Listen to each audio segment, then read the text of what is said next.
Hydraa effect. Hydraa వాళ్ళకు ఇప్పుడు మనం 1 కోట్ల రూపాయల విల్లాలు చూసినాం కదా. హైడ్రాకి ఇప్పుడు ఎక్కడెక్కడ నీళ్లు నిలిచినాయి, ఎక్కడెక్కడ నాలాలు ఉన్నాయి, ఎక్కడెక్కడ చెరువులు ఉన్నాయి అనేది ఈ వర్షం వల్ల తెలంగాణ వ్యాప్తంగా బయటపడ్డాయి. ఇవాళ హైదరాబాద్లో కూడా ఈ వర్షాల వల్ల ఎక్కడెక్కడ చెరువులు నాలాలు ఉన్నాయి, ఇగో ఎక్కడ మునిగిపోయినాయి, ఎవడు కబ్జా చేసి కట్టిండు, ఎవడు దొంగతనంగా కట్టిండు అని అన్ని విషయాలు బయటకు వస్తున్నాయి. గత ప్రభుత్వంలో ఎవడు కట్టిండు, ఈ ప్రభుత్వంలో ఎవడు కట్టిండు, అది చెరువు కింద కట్టిండా, నాలా కింద కట్టిండా, సర్కారు భూమిలో కట్టిండా, బయట కట్టిండా అనేటువంటి విషయాలన్నీ కూడా ప్రతి విషయం బయటకు వస్తుంది. కొంచెం హైడ్రా పని సులువైపోయింది. ఇంకా ఇప్పుడు కోట్ల రూపాయల విల్లాలు కట్టిరు మోకిలాల, ఆ పొయ్యే నాల చెరువుడికించి కిందికి అంటే అలుగు పడితే మళ్ళీ గొలుసు కట్టు చెరువులు తెలంగాణలో ఉన్నాయి. హైదరాబాద్తో సహా కాకతీయులు కట్టినటువంటి గొలుసు కట్టు చెరువులు ఆ తర్వాత వచ్చిన వాళ్ళు కొంత డెవలప్ చేసిరు, ఇంకా కొత్త కుంటలు కూడా కట్టిరు.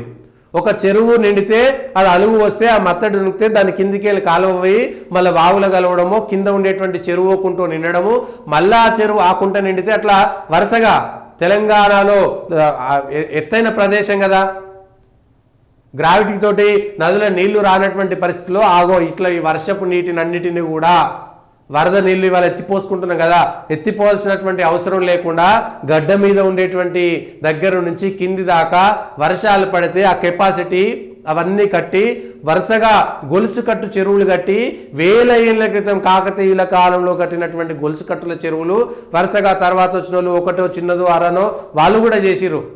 కానీ మనం ఏం చేసినాం, అభివృద్ధి పేరు మీద ఆ గొలుసు కట్టు చెరువులన్నింటినీ వాళ్ళ గొలుసులు తెంపేసి ఇప్పుడు ఏం చేస్తారు, పైన నిండిన చెరువు, ఆ చెరువు నిండిన కిందికి వస్తాయి. ఆ కిందికి రావాలంటే చెరువులకు రావాలంటే మళ్ళీ కిందికి వచ్చినాక మత్తడి నుంచి ఇంకో చెరువుకు పోయేటువంటి కట్టుగాలువ ఫీడర్ ఛానల్ అంటాం కదా, వాటి మీద అడ్డంగా ఇష్టం అన్నట్టుగా రోడ్లు వేసి ఇండ్లు కట్టుకొని ఏదో చేసి ఇవాళ ఏం లేదులే పైన నీళ్లు నిండలే 5-6 ఏళ్ళు వాన వాళ్ళే కింద ఏం రాలే కాబట్టి అందరూ అనుకున్నారు, గట్టిగా వాన పడితే వాళ్ళు వచ్చింది. గొలుసు కట్టు చెరువుల గొలుసులు తెంపినందుకు గాను ప్రజల ప్రాణాలు తెగిపోతున్నాయి. ప్రకృతి విపత్తు వల్ల విషాదం రావడం వేరు. ఇవాళ మున్నేరువాకి లేకపోతే ఖమ్మంలో 45 సెంటీమీటర్ల వాన గత 100 ఏళ్లలో ఎన్నడూ వల్లేదు కాబట్టి అత్యధిక వర్షపాతం ఉంది. అత్యధిక వర్షపాతం ఉన్నా సరే ఇంత ఆస్తి నష్టము ప్రాణ నష్టం జరగకుండా మనం వరద పోయేటువంటి ప్లేస్ని జాగ్రత్తగా వదిలేస్తే ఇంత రాకపోతుండే. ఇవాళ హైడ్రా పని సులువైంది.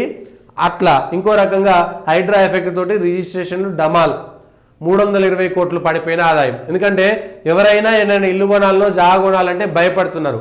రేపు పొద్దుగాల అన్ని రిజిస్ట్రేషన్లు వచ్చినాక కూడా అది నాలా అంటారా చెరువు అంటారా ఏందో తెలియక చాలా మంది కొనేటోళ్ళు కూడా వాపసు పోతున్నారు.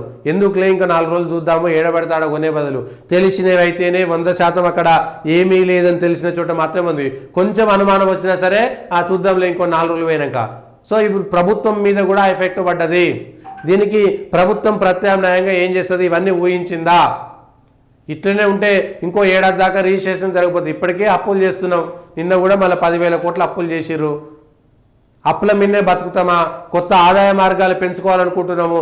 ఆదాయ మార్గం హైడ్రాను తప్పుపట్టట్లేదు, లేకపోతే చెరువులు కుంటల్ని కబ్జాలు చేయమని ఎవరు చెప్పట్లేదు. కానీ ప్రత్యామ్నాయ ఏర్పాట్లు ప్రజలు కొనుగోలు చేయగలిగేటువంటి శక్తి ఉన్నటువంటి వాళ్ళు కొత్తగా ఎక్కడ కొనుక్కోవాలి?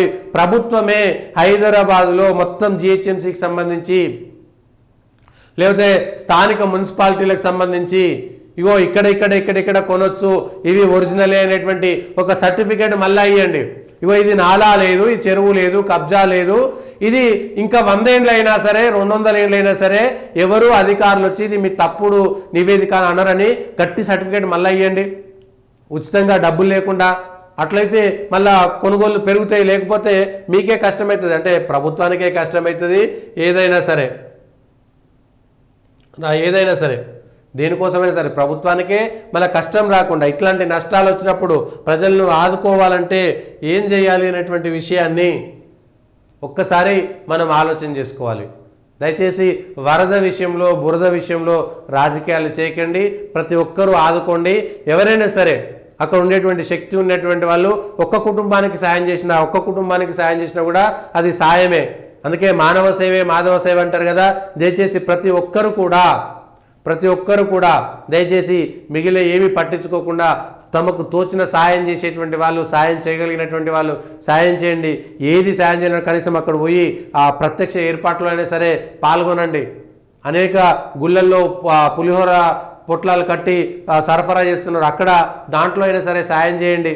పులిహోరలు ఇవాళ గుడి ఉన్నది కదా, దయచేసి మళ్ళీ మేము గుళ్ళో కట్టినటువంటి ప్రసాదం తినవండి, ఇట్లాంటి ఏం పిచ్చి పిచ్చి చేయకండి.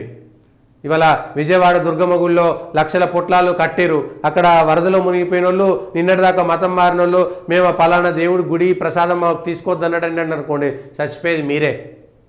ఎందుకంటే అవకాశం ఉండి ఆ వంట వందల మందికి, వేల మందికి, లక్షల మందికి వంట చేసేటువంటి సామర్థ్యాలు కేవలం గుడిల దగ్గర మాత్రమే ఉన్నాయి. ఇప్పటికి కూడా కేవలం దేవాలయాలను మాత్రమే ఆ పనులు చేయగలుగుతాయి. మీరు తిరుపతి పోయినా, విజయవాడ పోయినా, లేకపోతే ఇంకెక్కడ గుడికి పోయినా సరే ఆ దేవాలయాలలో మాత్రమే అన్నదానం అనేటువంటి ప్రక్రియ ఉంటుంది, లేదంటే ప్రసాదం అనేటువంటి ప్రక్రియ ఉంటుంది. ఆ ప్రసాదమే ఇవాళ మనందరినీ ఆదుకుంటుంది. అదే విషయం. బెజవాడ కనకదుర్గమ్మ ముక్కు పుడక దాకా నీళ్ళు వస్తే మొత్తం ఆగమవుతున్నారు. ముక్కు పుడక కాదు అసలు, ప్రకాశం బ్యారేజీ దగ్గరికి ఆనుకుంటేనే ఇట్లాంటి పరిస్థితులు ఉన్నాయి. ఇక ముక్కు పుడక దాకా వచ్చిందంటే మొత్తం ప్రళయమే అన్నట్లు లెక్క. అంటే సాధారణంగా ప్రజలు ఒకసారి మళ్ళా ఆలోచించండి, ప్రభుత్వాలు ఆలోచించండి, దీర్ఘకాలిక ప్రణాళికలు చేయండి. తాత్కాలికమైనటువంటి విషయాలను పట్టించుకోవడం వల్ల ఇట్లాంటి ప్రతి సంవత్సరం వరదలల్లా ఇట్లాంటి పరిస్థితి ఎందుకు రావాలి? దయచేసి స్వేచ్ఛగా నీటి ప్రవాహం పోయే విధంగా ఒక్కసారి ప్రయత్నం చేయండి. ఇంతకంటే ఎక్కువ వరద వచ్చినా, ఇంతకంటే ఎక్కువ వాన వచ్చినా కూడా తట్టుకునే విధంగా మీరు కట్టడాలు కట్టడం కానీ మిగిలినవి కానీ ప్రయత్నం చేయాలి.